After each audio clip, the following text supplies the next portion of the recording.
All right. So hopefully you guys have some good idea of this stuff. So can somebody tell me what it means to be a same or equivalent proton or different?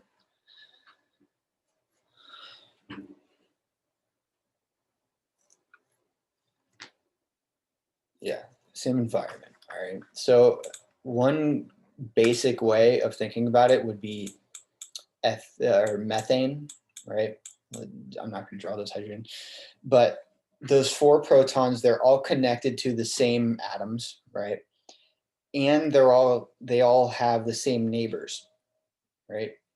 So they are equivalent protons, thus produce one signal. All right. One proton doesn't always mean it's producing one signal. You can have 8 protons all producing the same signal. All right. It just, if they are equivalent protons, then they are producing the same signal. All right. Let's just throw in a BR. This CH2 is closer to that of the BR than this methyl. So would we say this CH2 is in the same or different environment than this methyl? Different. So would they they're different, and so they would be producing a two different signals, right? The CH2 would produce one signal and the methyl would produce another. If I can draw, let's just summon my inner Picasso here. Let's see. That would be equal to, I believe this is called a Hawthorne projection. Don't quote me.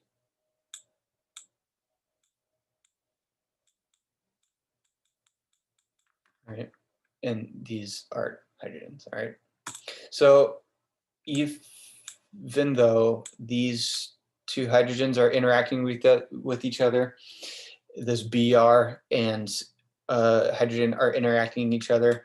Can somebody tell me why all these three methyls would produce the same signal despite this? Does anybody have any idea?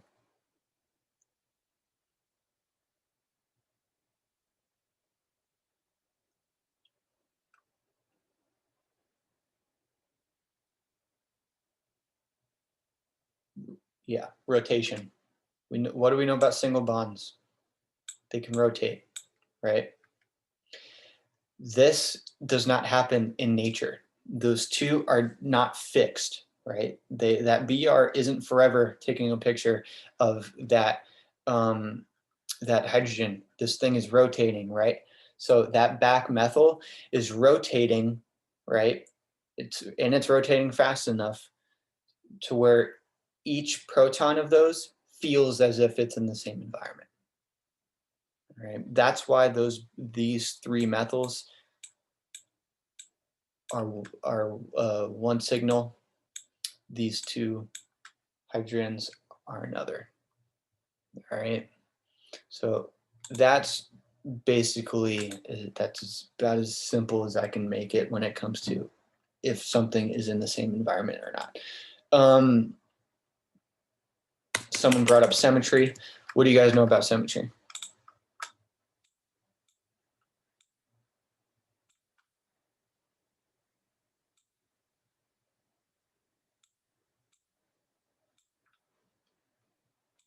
Don't everyone talk at once.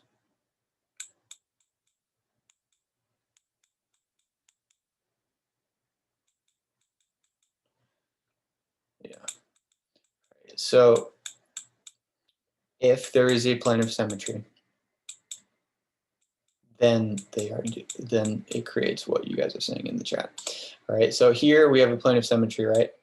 If I were to cross-sect this like so, we see that the left side and the right side are equivalent, right? So would they produce the same signal or no?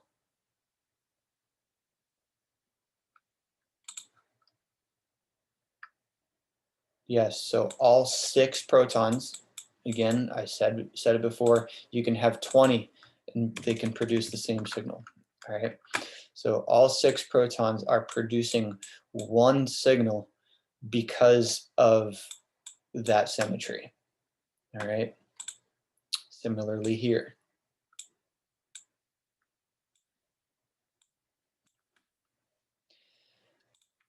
This methyl is equivalent to this methyl because of that plane of symmetry, right?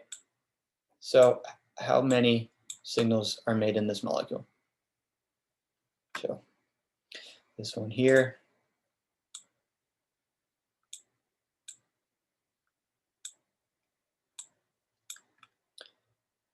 without drawing it out, how many signals would we see in this?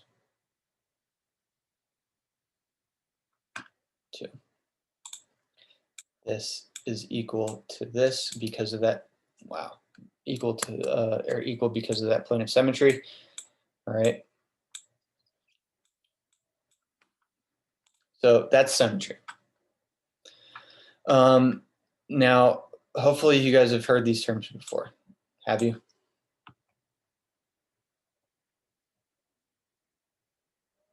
Yes. All right. Well, what's homotopic mean?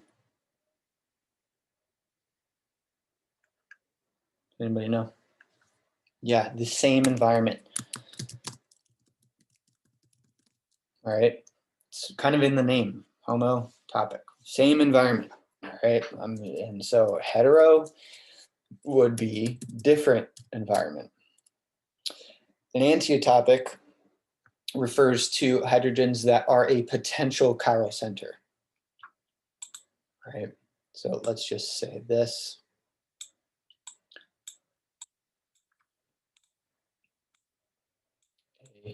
B, one method of doing this is replacing one of those hydrogen with, say, a chlorine. You've made a chiral center, right? This carbon with the hydrogens is a potential chiral center because of this, all right? And if you were to replace the other one, say you did the RNS, you'd get enantiomers, thus they are enantiotopic, all right? And you could do the same thing with other molecules, and if you find that they are a diastereomer, then they are diastereotopic, all right? And here's a simple breakdown of some examples. So as you can see, these in the homotopic, those are in the same environment, right? Now, the reason why these two on the bottom left and the bottom right are, one is diastereotopic and one's homotopic, does anybody have any idea why? Why would these two in homotopic be in the same environment if they are both coming off of a double bond just like those that are diastereotopic?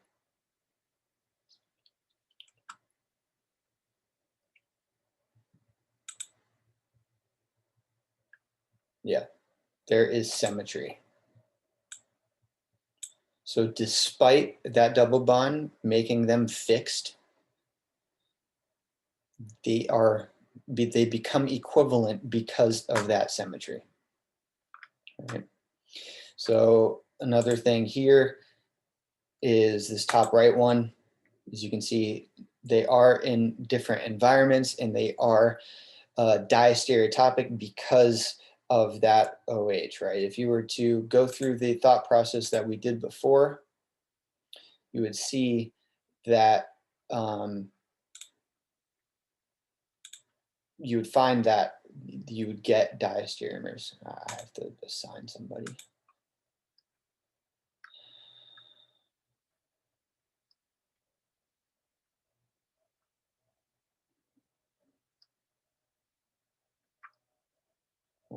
What room are we in? 1 or 2? Does anybody know?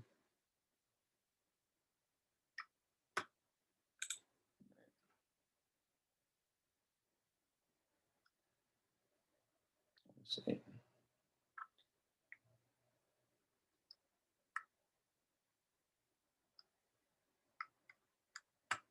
All right, moving on. So this brings us to counting signals.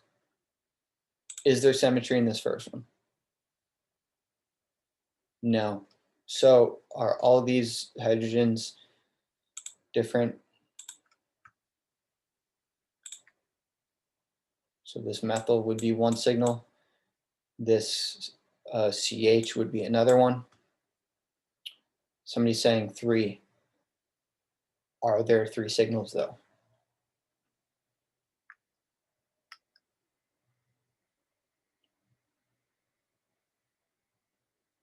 What's that double bond do?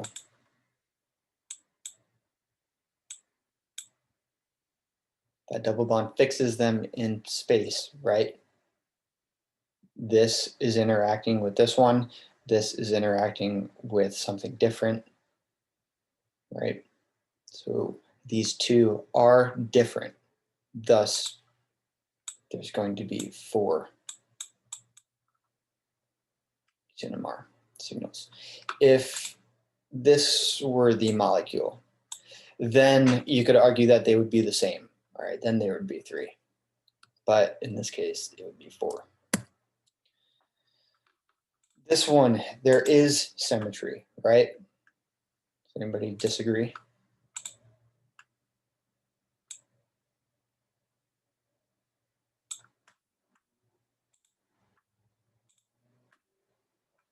Somebody's already saying 3.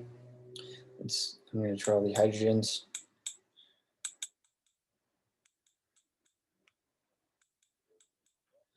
All right. Left side is equal to the right side, right? That we drew because of that plane of symmetry. So that proton's equal to that carbon. That hydrogen, they're going to produce the same signal. These two, are these in the same environment?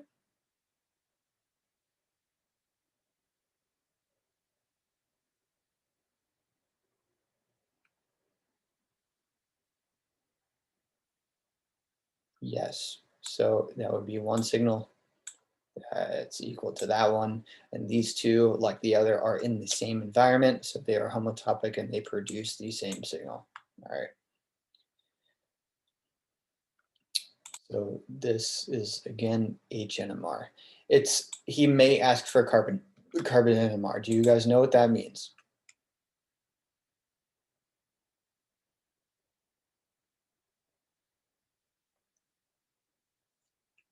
For carbon NMR, you would go through the same exact thing, except you're looking at the carbons and not the hydrogens.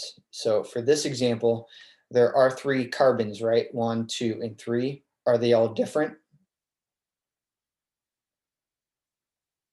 Yes. So 3 carbon signals. That's all. All right. There's a plane of symmetry in this. All right. There's 2 planes of symmetry in this.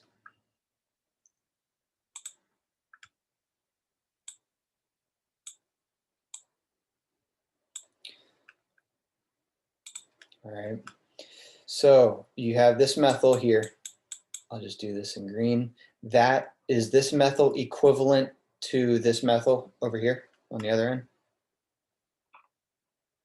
Yes. So let's just say 1, 1. Now, are these protons, are all 4 of them equal?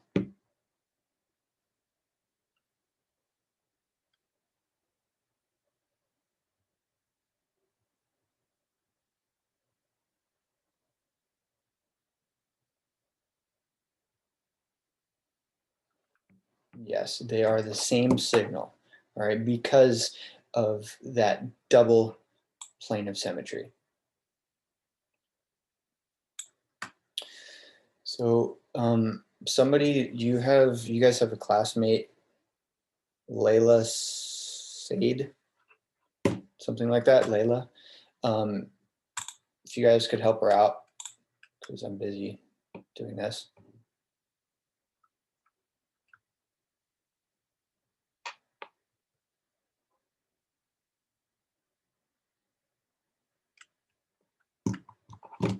Saying she's unable to join. I don't know why. Anyways, moving along. This one on the left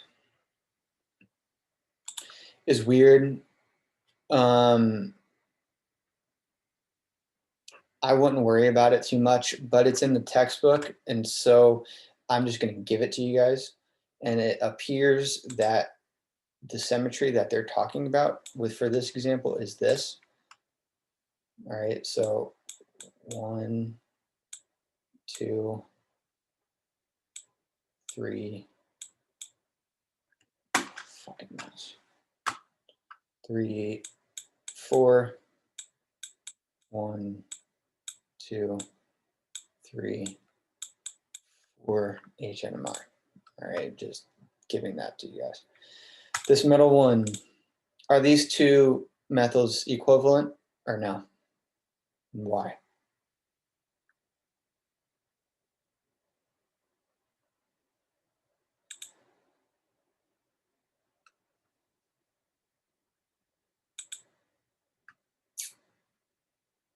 Yes, because of symmetry.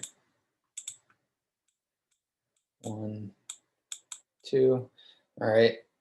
These two carbonyl carbons don't have any hydrogen, so they're not considered in the HNMR.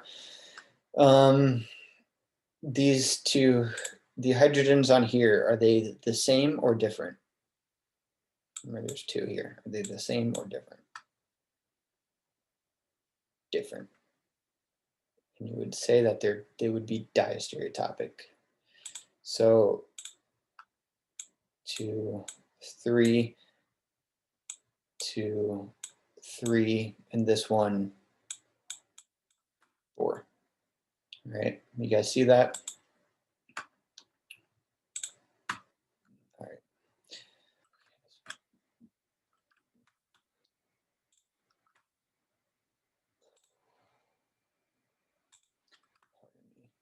I'm gonna respond to this person.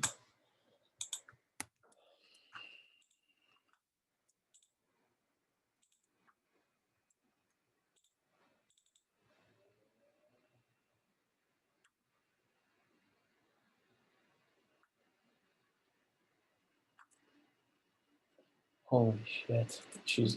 Does this person not know that it's been Zoomed the whole entire semester?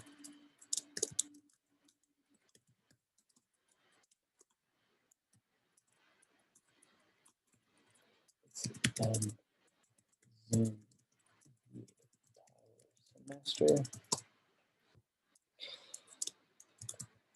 As mentioned, yeah, throwing shade.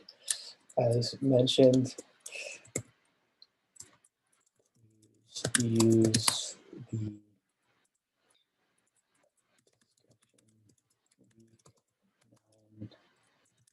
post.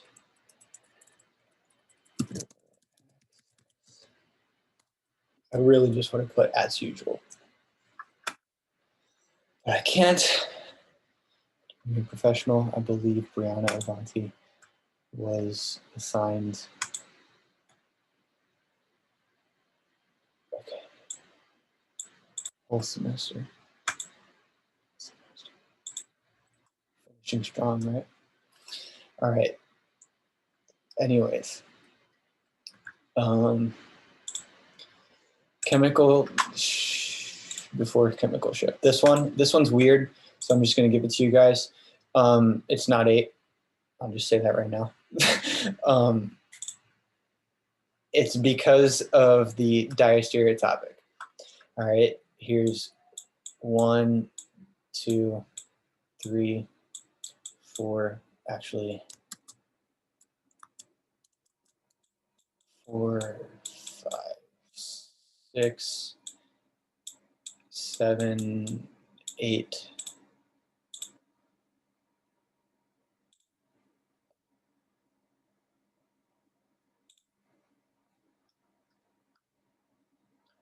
Layla's joining. Welcome, Layla. All right. Thank you. 9, 10, 11, 12. All right. So I just wanted to give these two to you guys. all right, because they are weird, and if anything like that shows up, now you know, so you don't have to complain to me if you get them wrong. All right, chemical shift. Do you guys know what chemical shift means?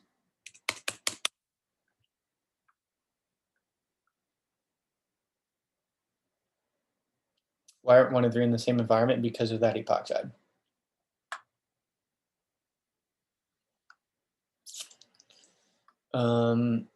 They would be equal, but there's no symmetry, right?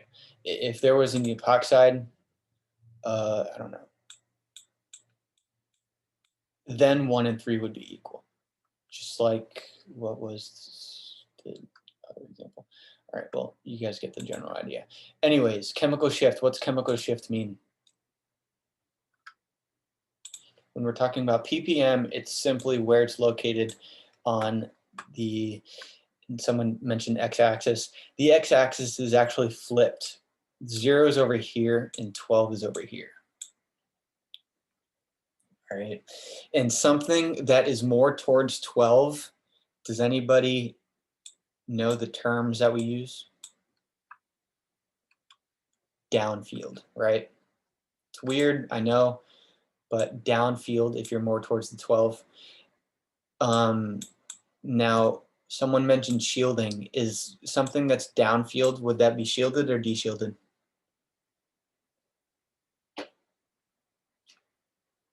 Deshielded. Downfield, deshielded, D and D. All right.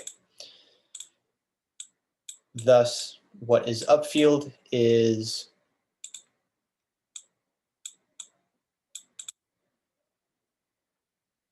shielded. All right, and do you guys understand what shielding is or no? Or do you guys just memorized it?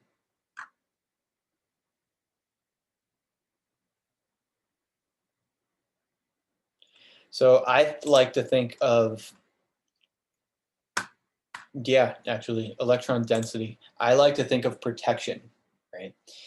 If you have an electron withdrawing group nearby, it's going to withdraw electron density away from the hydrogen, right? So this carbonyl, for example, is pulling electron density away from that hydrogen, right? So when you're throwing this shit in a magnet, that leaves that hydrogen atom itself vulnerable to the magnetic field. Therefore, it is de-shielded. It has less of a shield. It has less of a protection, right? So that, in essence, this table is as much as you need to know for ppm ranges, and they are associated with downfield and upfield. So know those terms.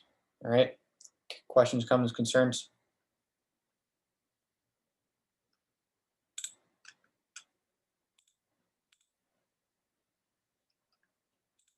Somebody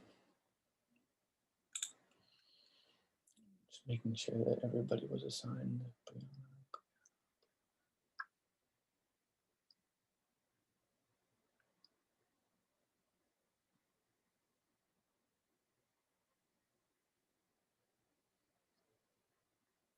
Yeah, she was. All right. So is Samuel here? Samuel Parker.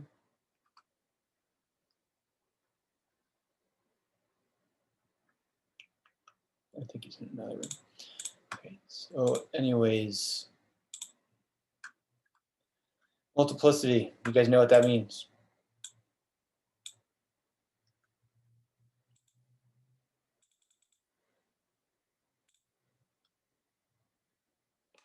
Splitting, right? And it is associated with how many peaks you are going to see on a spectrum. All right. So H, yeah, the N refers to the number of hydrogens in the adjacent unique environments. So let's just say, oh, I'm trying to keep it together because I hate this chapter. All right. A, there is an adjacent environment, right? In blue, that's the adjacent environment. How many hydrogens are in that adjacent environment? 2. So 2 plus 1 is 3. What do we call something that has a multiplicity of 3? Starts with a T, a triplet. All right. This one, so you guys get the general idea. Let me see. Let's just do this one here. How many, what would be N for this one? How many adjacent hydrogens are we considering for the one I'm pointing to?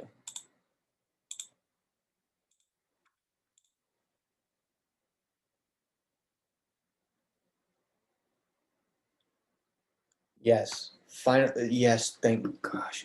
All right, just the 2 on the left.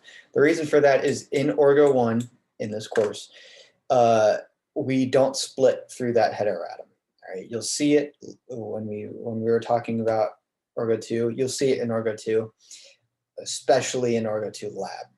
All right, it's a bitch, but in Orgo 2 lab, you split through that heteroatom, but in this course, you do not. All right, so we're only considering the 2 on the left. So this signal here would be a triplet as well. All right, so let's just say this one now. How many neighboring how many neighboring hydrogens does the one I have here pointing to? It'd be 0, right? Because I just said we don't split through those heteroatoms in this course. All right, 0 plus 1 is 1. What do we call that? It starts with an S. Singlet. All right. This one, you guys are doing pretty good so far, so I'm not going to run through all of them.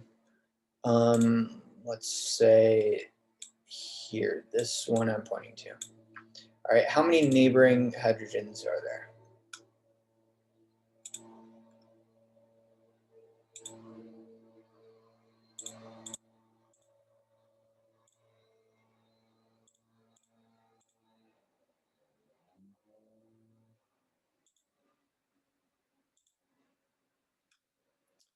All right, someone says 6, so let's go. 1, 2, 3, 4, 5. Here's an implied one because it's a what?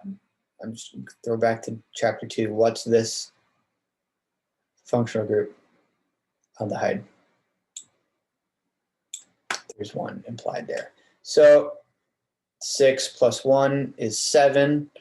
And so 6 plus 1 is 7. 7 we get from Latin and Greek. We get sept. So septet would be for 7. All right. 6 is sextet. 5 is quintet. 4 is quartet. And so on. All right. Anyway, so this one. Is there a plane of symmetry?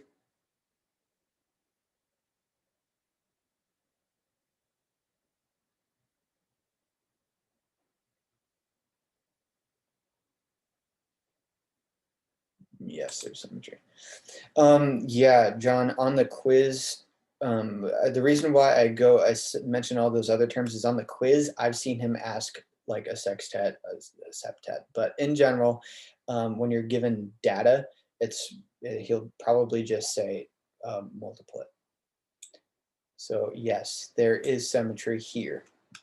All right, and if there wasn't that symmetry, just like that one with the epoxide, this would be different than this.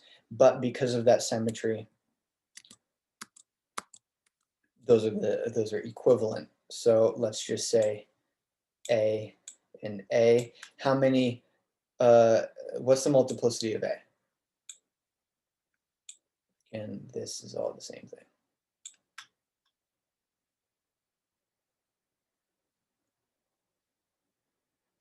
The multiplicity of A.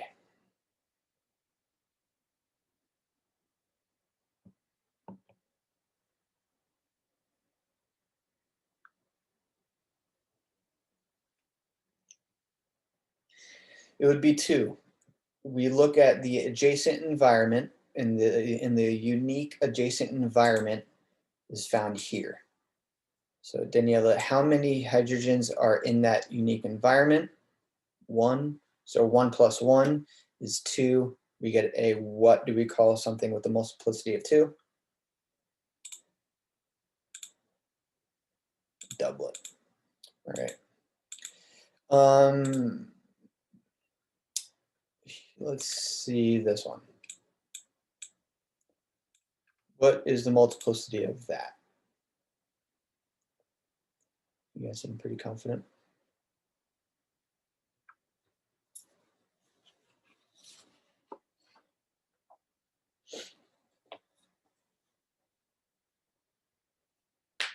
It'd be 1.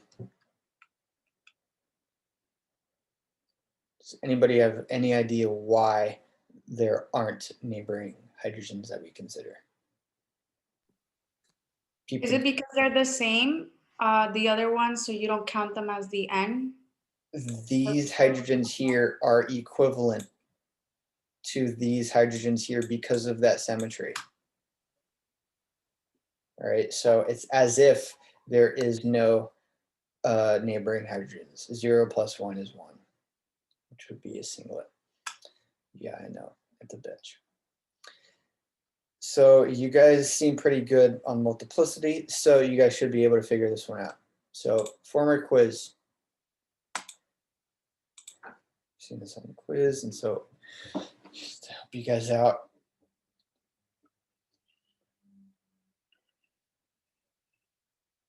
Daniela saying the multiplicity is 3. Does anybody else agree, disagree?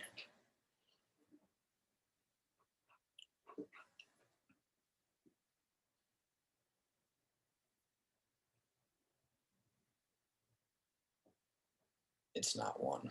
All right, so it's these two are in the same environment, right? So let's just say A. There's 2 neighbors here. This one has a hydrogen. This one has a hydrogen.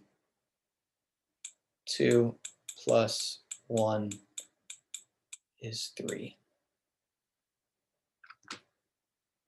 Samantha, Leah, do you guys see that?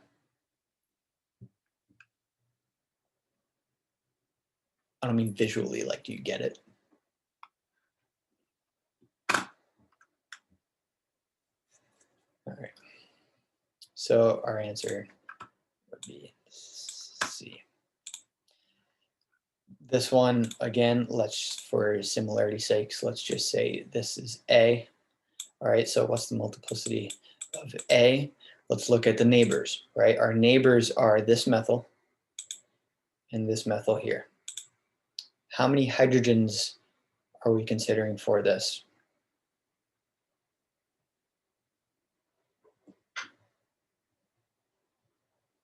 Yeah, Samantha. 7 would be the multiplicity because those methyls, 1, 2, 3, 4, 5, 6. 6 plus 1 is 7. What did I say that was called? Do you remember? Whoever was Greek in the chat. Yeah. Right. This one. All right. I'm just going to give you guys a shot. How many signals are there for H NMR?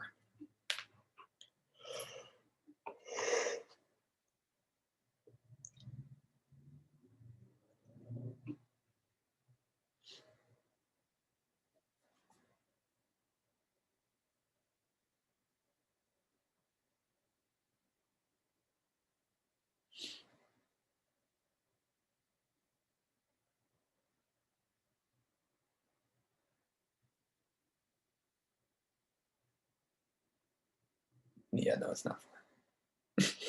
All right. Yeah, the Sam has it. It would be 8. All right. So this is a chiral center. All right. There is a plane of symmetry, which is here. there is an implied hydrogen here. So counting them, so are these two here that I just drew in green, are those two equivalent or no?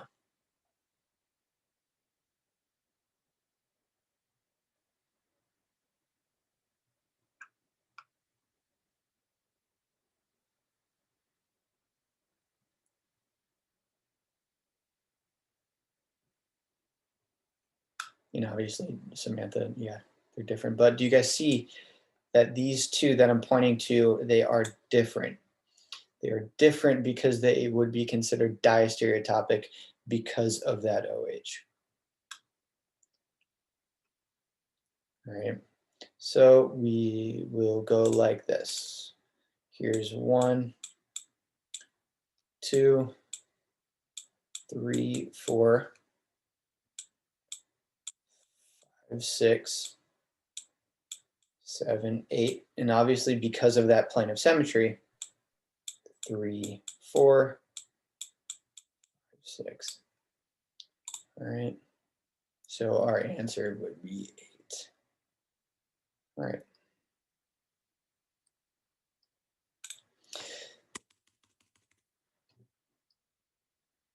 If there was an OH, it doesn't necessarily have to be wedged. So that OH, that's that you would have to recognize that is a potential chiral center. But going back here, here's a perfect example.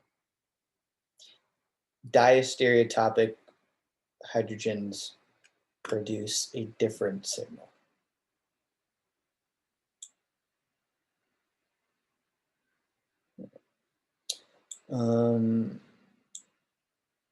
I'll go back to that one. So number 1 is incorporating chemical shift and multiplicity. All right, so for simplicity's sakes, let's go multiplicity first. Those hydrogens, what did we say before? Or what did I say? We don't split through heteroatoms in this course. All right, so with that in mind, how many neighboring hydrogens do we have? 0. 0 plus 1 is a singlet. All right, so that's not an option. That's not an option. All right, in chemical shift, what did we say about something that's nearby a heteroatom? It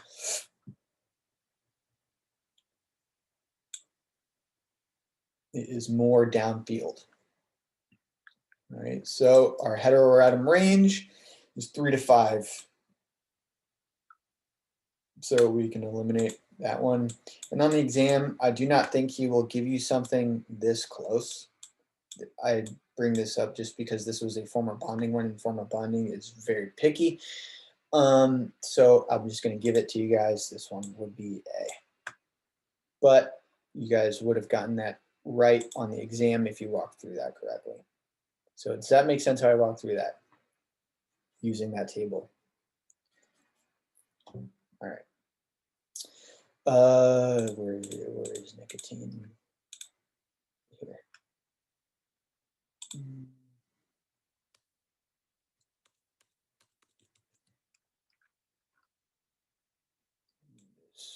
This is here. All right, this one. This one you can eliminate all of them just based on chemical shift.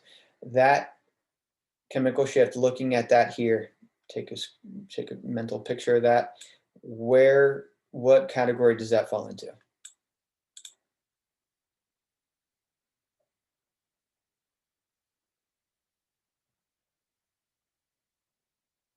Aromatic. So you're looking at that signal would produce a signal, that proton would produce a signal in this range, 7 to 8.5.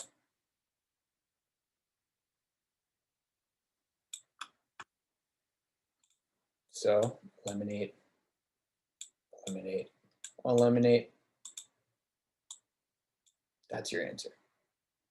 All right. And the reason I bring this one up is because he may ask you to elucidate a structure.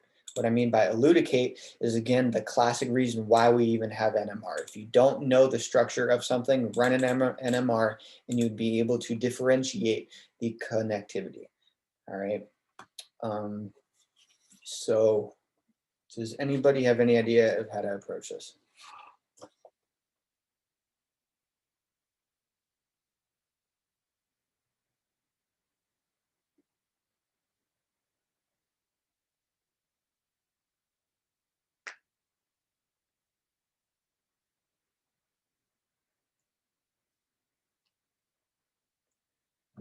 Yeah, so I'm just gonna go in the forwards direction, because on the exam you could go backwards. You could just do the multiplicity of this stuff to see what matches. But you guys also have your bonding assignment, which is probably gonna be a little bit harder. So I'm just gonna walk through it. All right. What does a multiplet imply?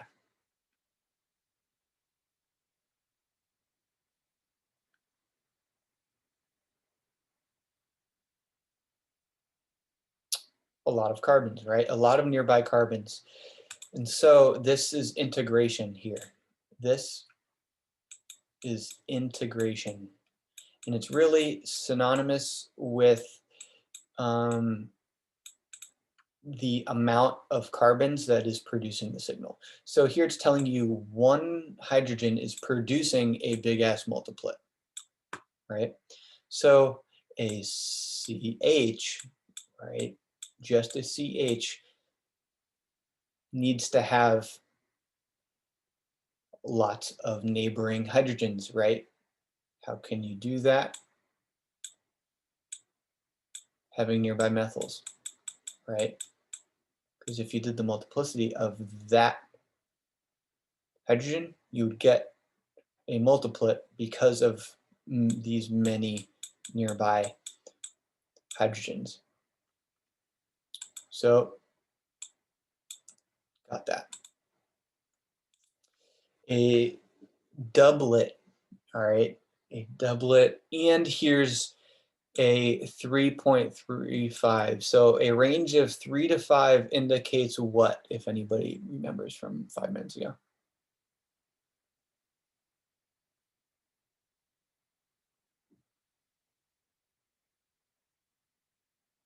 Halogen.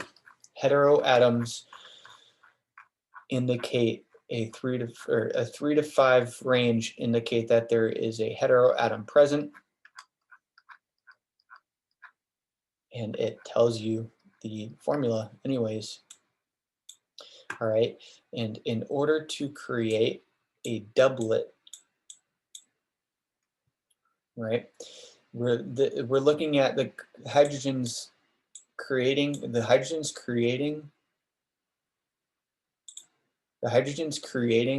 this doublet signal is 2 hydrogens, right? So this has to be a CH2, right?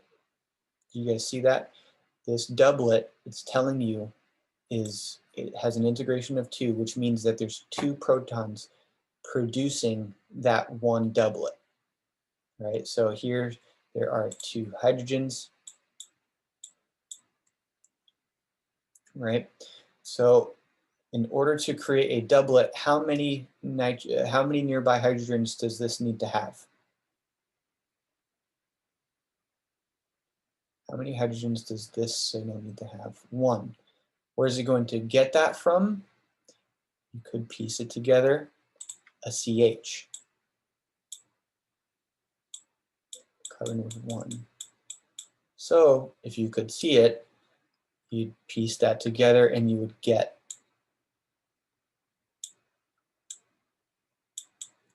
that is your molecule. Which one? Right. So that's how you would get the structure of something when you don't have multiple choice. When you do have multiple choice, if you want to, feel free to spend time going through each of them.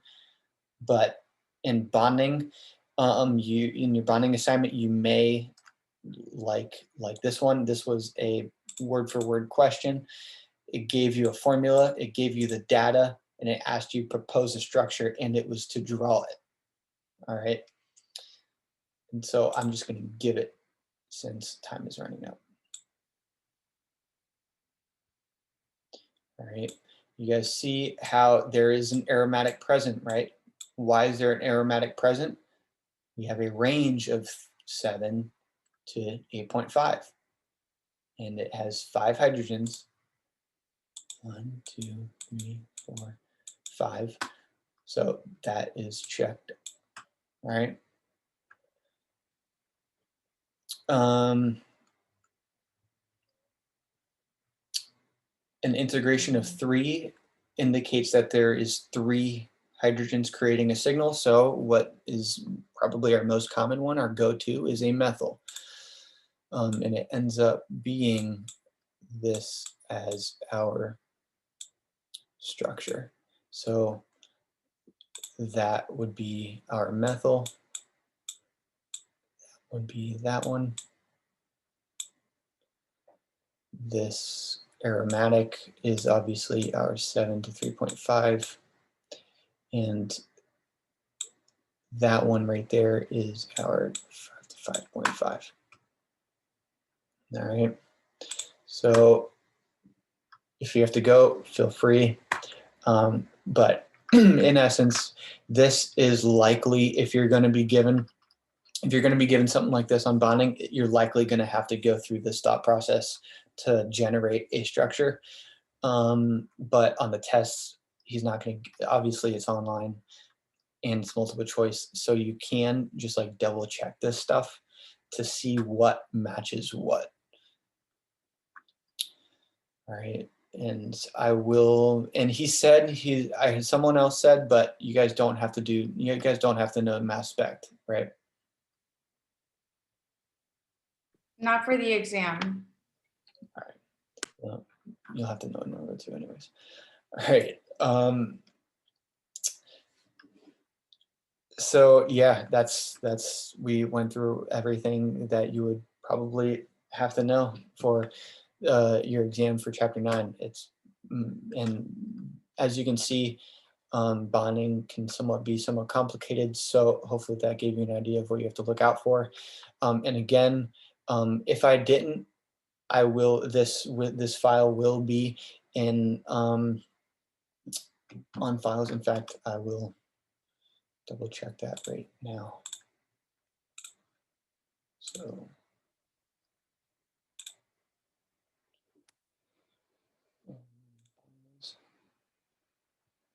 those are Emily's. I just have mine here.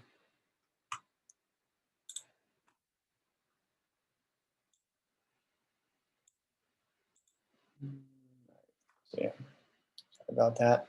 And again, this is recorded, so I will be sending out the recording of this as well. And yeah, I'm actually going to be one of the people doing a review tonight at 6:30. Dr. Roche or Mr. Alexis sent out information regarding that. And so you should have already gotten that information, if not today.